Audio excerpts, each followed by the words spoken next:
Live from KSAT12, the news at noon starts right now. A family's worst fears have come true. San Antonio police saying that the relatives were checking on a loved one when they found their loved one dead, murdered in his own home. That crime scene is an apartment complex just outside of Converse near Loop 1604 and I-10.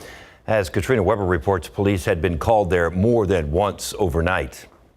San Antonio police came out in force, but there was nothing they could do to save a man shot inside his apartment. They say relatives called them to the complex off Loop 1604 and I-10 near the Converse city limits. The family members had stopped by out of concern when they found the 33-year-old dead around 2 this morning. Officers say he had gunshot wounds in his upper body.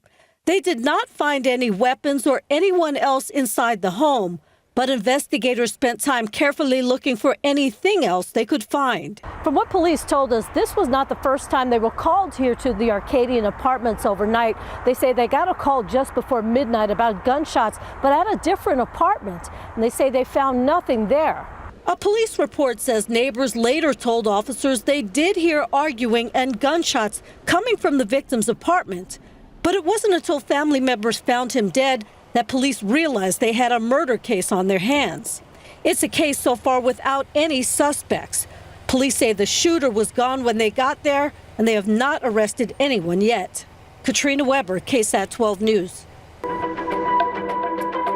The lawyers for a man accused of murdering his wife celebrating some victories this noon, but also suffering some defeats. Just about an hour ago, the judge who heard pretrial motions to suppress evidence in the Andre McDonald murder trial giving his ruling. And this comes after 3 days of testimony where crucial discoveries by police at the McDonald home were scrutinized as evidence that the jury could or maybe could not hear. Eric Hernandez joining us live now to sort out what now will be allowed in trial and what won't. Yeah, guys, so both the defense and state made final arguments this morning, and then 399th District Court Judge Frank Castro made his decision on evidence the defense was trying to suppress from trial. Now, first, some background on the last couple of days. The defense was concerned about certain evidence being allowed into trial, saying that Andre McDonald's Fourth Amendment rights were violated. The last couple of days, testimony was heard by Judge Castro about what the defense wanted suppressed. After both sides finished this morning, Castro quickly ruled. As far as illegal arrest, I'm going to go ahead and grant the defense a motion to suppress on that. As far as this written note where y'all know what note I'm talking about, where he's asking me to put down these knife, gas cans, flashlights, batteries, black bags. I'm also going to go ahead and suppress what the defense attorney further to states at 19, the medical records. As far as the rest of the motion to suppress is at 9. So let me explain that a little bit further. As far as the search warrants that mention Andreen's friend finding blood and hair in her bathroom and BCSO deputies finding a shovel, that will be allowed. Not allowed is the mention of Andre McDonald being arrested outside a gun shop 2 days after Andreen disappeared. A handwritten note found in his pocket during the time of the arrest that listed items like gas cans, flashlights, and bags. And finally, medical records of McDonald from his evaluation at BAMC were also suppressed. Now, this is a win for both sides, as Castro ruled to allow some, but just not everything. As far as the trial, the jury will be there on Monday at 9 a.m. for opening statements. Don't forget, we will be live streaming live on KSAT.com, KSAT+, and KSAT's YouTube page. David, Ursula? Thank you, Erica. Looking outside with live cam, it is cloudy, and I actually had a little bit of rain this morning. Yeah, there's been a few sprinkles here and there. All in all, a gray Friday for us here in South Texas, and there could be a few sprinkly showers, especially as we get into tonight and tomorrow morning.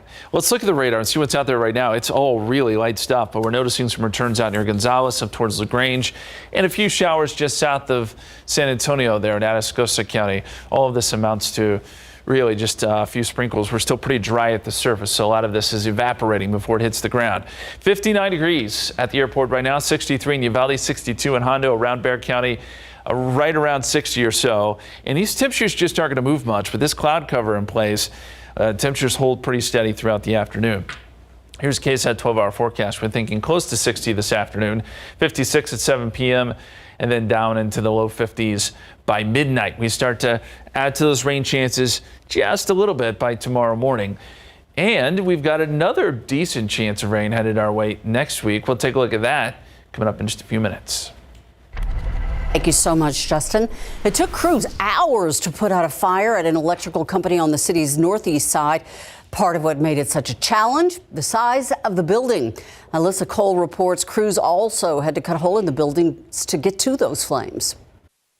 In a matter of minutes, more than 30 different San Antonio firefighter crews rushed to this small business around 5:30 a.m. Powerhouse Electrical Services on Lookout Way near Judson Road. Crews tried to make entry, found quickly deteriorating conditions with fire growing and smoke becoming even heavier. Firefighters moved quickly around billows of smoke, prepared to fight the flames from below and above.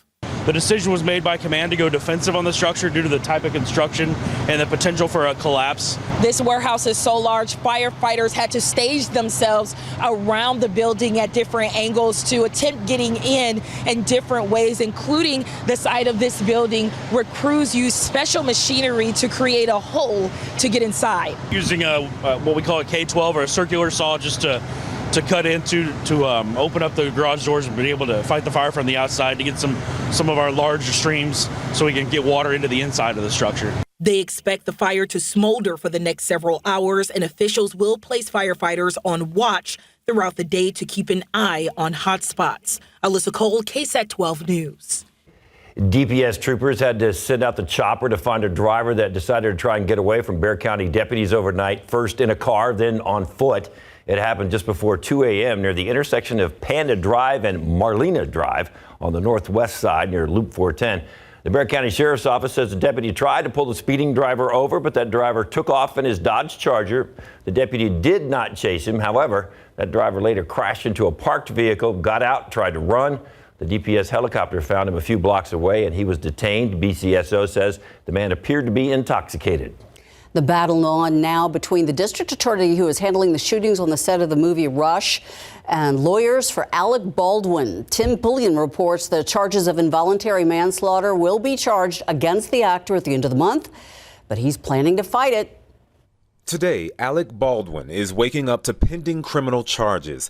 The Oscar nominee and Rust weapons specialist Hannah Gutierrez-Reed will be charged with 2 counts each of involuntary manslaughter in the 2021 shooting death of the film's cinematographer, Helena Hutchins. The film's assistant director, Dave Halls, avoids potential jail time by agreeing to a deal, pleading no contest for negligent use of a deadly weapon. 3 different people, if they had only done their job, we wouldn't be standing here. The 64-year-old actor was holding a prop gun and rehearsing a scene when the Colt .45 revolver discharged, firing off a live round, striking and killing Hutchins and injuring director Joel Souza.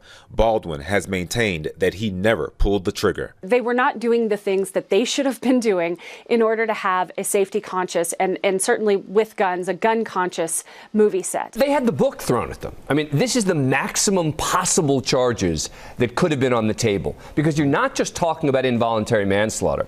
You're talking about another theory of involuntary manslaughter, which has an enhancement for using a weapon, which means that if convicted, a mandatory 5-year sentence. Gutierrez-Reed's attorney released a statement saying, "These charges are the result of a very flawed investigation and an inaccurate understanding of the full facts. Hannah will be exonerated of wrongdoing by a jury." Baldwin's attorney says the actor relied on the professionals with whom he worked and who assured him the gun did not have live rounds.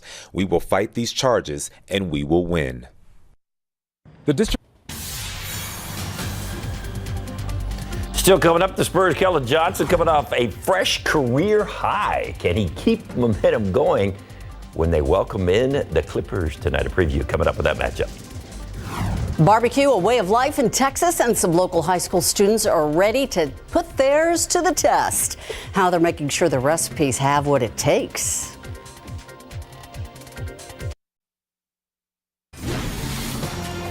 Jefferson High School students testing their barbecue skills at a San Antonio stock show and rodeo competition. Sounds very yummy. Tiffany Huertas takes us behind the scenes while these students work on their techniques and their recipes.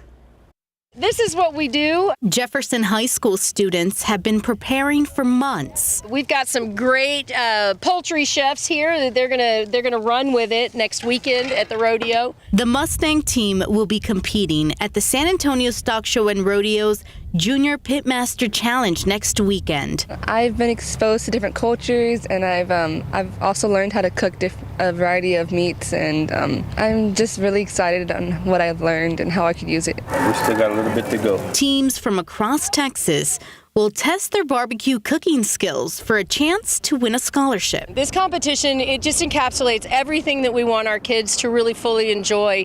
And it is the communication, it is the camaraderie, but it's that competition. It's that modifying and adjusting everything just as quickly as you can in order to make the best product possible, because you get one bite. The judges are looking for several things, including taste, texture, and appearance. This team has perfected their chicken recipe. It's delicious. Really delicious. Tiffany Huertas, KSAT12 News. Rodeo time's coming. Did that not look good or what? Well, you know, you're always hungry. Well, yeah, true. But when you watch those kids cook this, ooh. Smell it from here. Barbecue. It was chilly out there this morning a little bit. You looked a little cold. Just a little bit. Well, we were sitting way up on a wagon, way up in the, it's like. We should, when you guys refer to stuff like that, we should always have a picture of it. Yeah. We got something coming up in the next half hour. Okay. Take a look. We'll get to see why Sears was cold. Yeah. It was in the 50s up there, so it's fair. It's not cold, but chilly. And with these clouds and without the sun, the temperatures just aren't going to warm up a whole lot today. The aquifer is up 0.5 of a foot. Good to see that. 636.1 in your pollen count. Mountain Cedar and Molds, they both went down. Mountain Cedar's in a moderate category at 280. Molds are low at 350. We'll talk about tomorrow's rain chances and another better chance, I'd say, coming up next week. That forecast is straight ahead. So it basically felt like a South Texas winter this morning. You know, the tough part, though, is that it looked like rain. Yeah. There was a front coming in. Yeah. It's like, come on, just rain already. I know. It looks like it should, right? And we want the skies to just open up and bring us some rain. It's not going to be the case tonight into tomorrow. Yes, we do have some chances for some light rain, like what you're seeing here on the radar, but it's just not going to add up to what we need. And really, it's going to take several big rain events for us to even kind of chip into this drought. But there's the live radar. Yes, we do have some light shower activity out there just north of Cuero. That's working up into Gonzales County. We've seen a few very light returns working up towards Floresville. Probably a few sprinkles at this point. The air's still pretty dry at the surface, so some of this is evaporating before it reaches the ground. As we look a little closer here, we've seen a few showers around Kennedy and Karn City, and then right there along Highway 87 as you come out of Cuero, there is a light shower at this hour. Nothing here in San Antonio, though, and 2 points, as I mentioned, are low, so a lot of this is, yes, evaporating. These numbers will come up a little bit, and so we are hopeful that maybe the radar gets a little more active as we get into tomorrow morning. Here's the big picture, and you see all the clouds, a lot of them. And without any breaks in the clouds today, that's why temperatures will be rather cool. Now, with that being said, we are seeing some breaks across the hill country out towards Del Rio, and it's possible the sun could pop out briefly here today in San Antonio, but if it does, it probably won't be for long. You can see some of the shower activity. It gets a little heavier as you get up towards Bryan College Station. But if you're watching us from Fredericksburg, Lakey, Rock Springs, Del Rio, you are seeing some sun today. And right now at the airport, 59, 60 at Stinson, 59 Kelly, 58 at Randolph, and we've got a pretty good easterly wind at the moment, 5 to 15.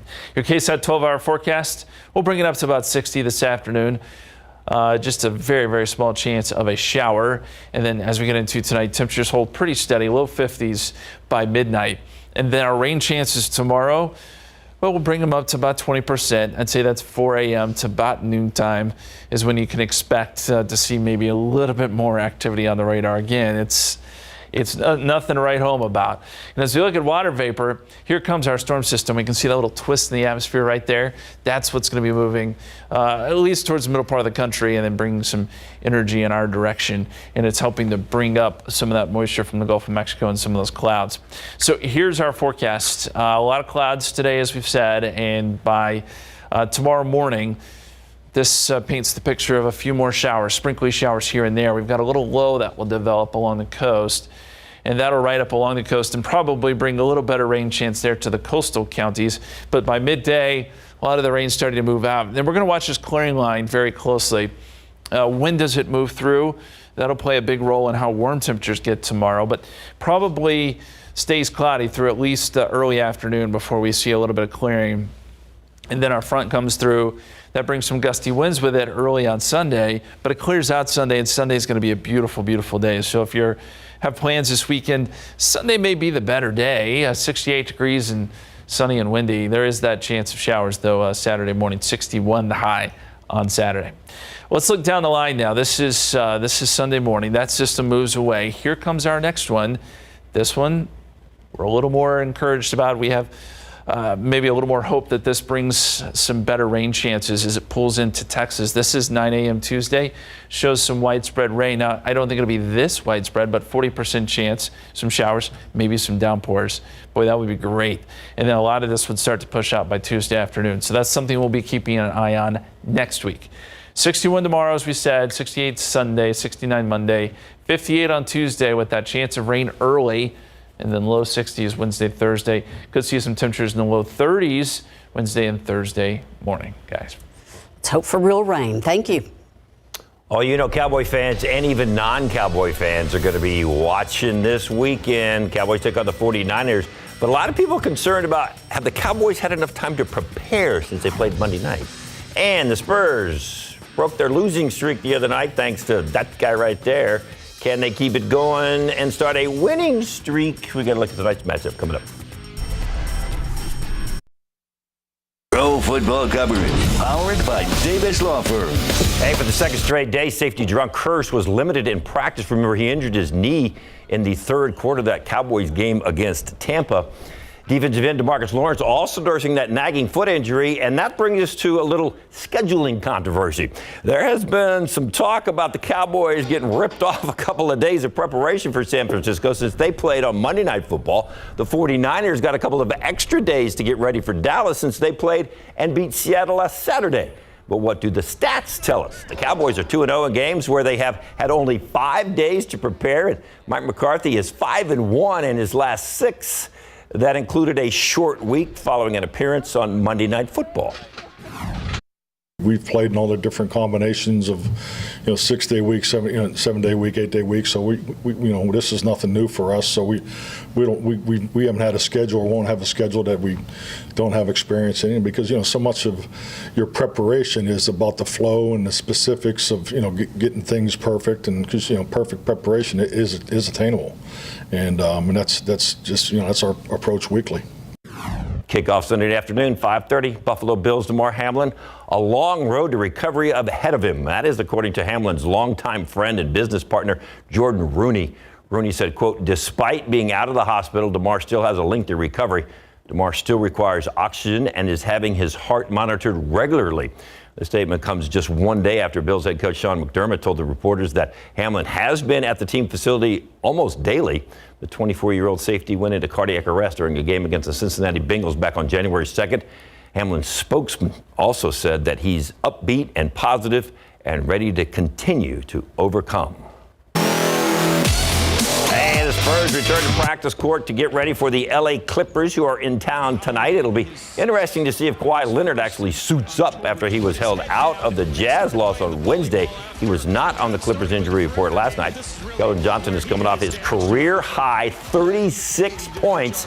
The Spurs snapped out of that 5-game losing streak against Brooklyn Nets, since 5 of his 6 30-point games have come with Vassell out. Does he feel like he needs to pick up the slack when there is no Devin? Not really. I feel like I just kind of do what my team need me to do, take what the defense is giving me. I think with me and Dev, it'll be a lot of games in the future where we both have 30 or Dev had 30. But I don't really think there's no correlation. I feel like, you know, he can do it all. So just having him out there is definitely good. We can't wait to have him back. All right, so here's your matchup coming up tonight, 7 o'clock. Kawhi Leonard, will he or won't he play? Who cares? Tip-off is at 7 once again. How do you really feel? All right. Escaped endangered animals. It's something that zoos fear will happen. Sometimes does. It happened recently in Dallas. So how are local zoo officials making sure that our animals are safe in their enclosures? Sarah Costa takes a look.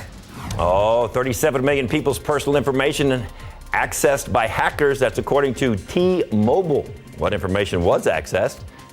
We'll let you know in the next half hour.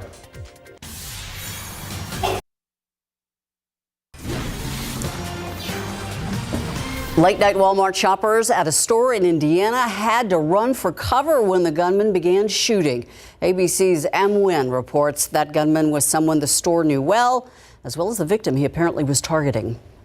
Walmart has small cars be advised active shooters. Overnight, a gunman killed in a shootout with police after allegedly opening fire in an Evansville, Indiana Walmart, wounding at least one person. Authorities say when police got to the scene, they immediately moved into the store as people were still running out. Within minutes, they found the alleged shooter, who police now identify as 25-year-old Ronald Ray Mosley II, weaving through the aisles, firing at officers. Shooter is currently shooting from the electronics area of Walmart. Clear the air, clear the air. Where is the suspect? Authorities say officers exchanged gunfire with Mosley several times before law enforcement shot and killed him. They were trying to locate the suspect, and he was all over the store.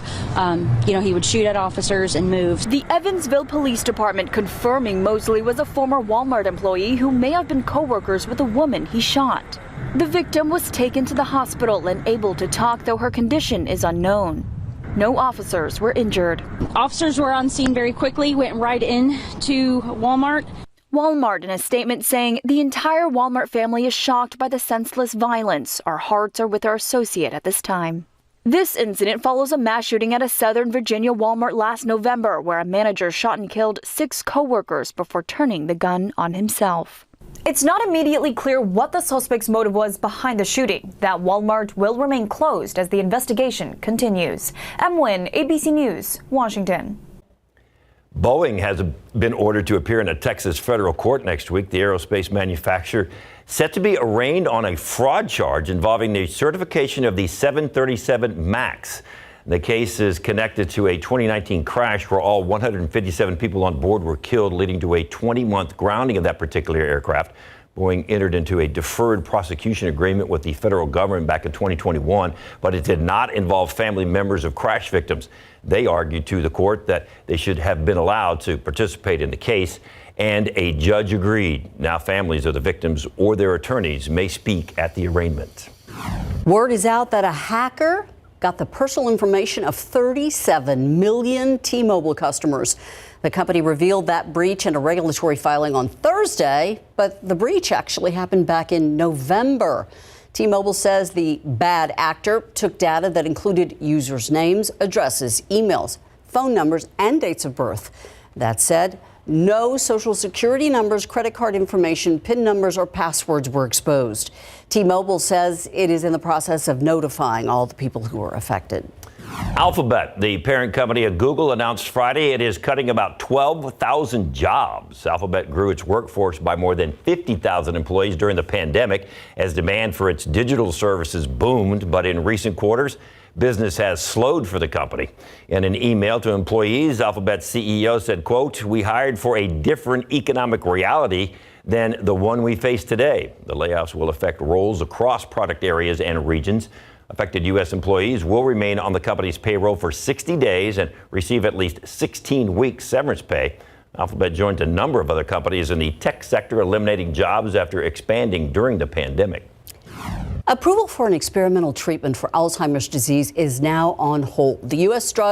Food and Drug Administration declining to grant accelerated approval for a drug called donanemab. on Thursday. It is requesting additional data from the drug maker, Eli Lilly. According to the Alzheimer's Association, this drug's phase 2 trial showed significant slowing of decline in memory, thinking, and daily function in people living with early Alzheimer's as compared to those who took placebo.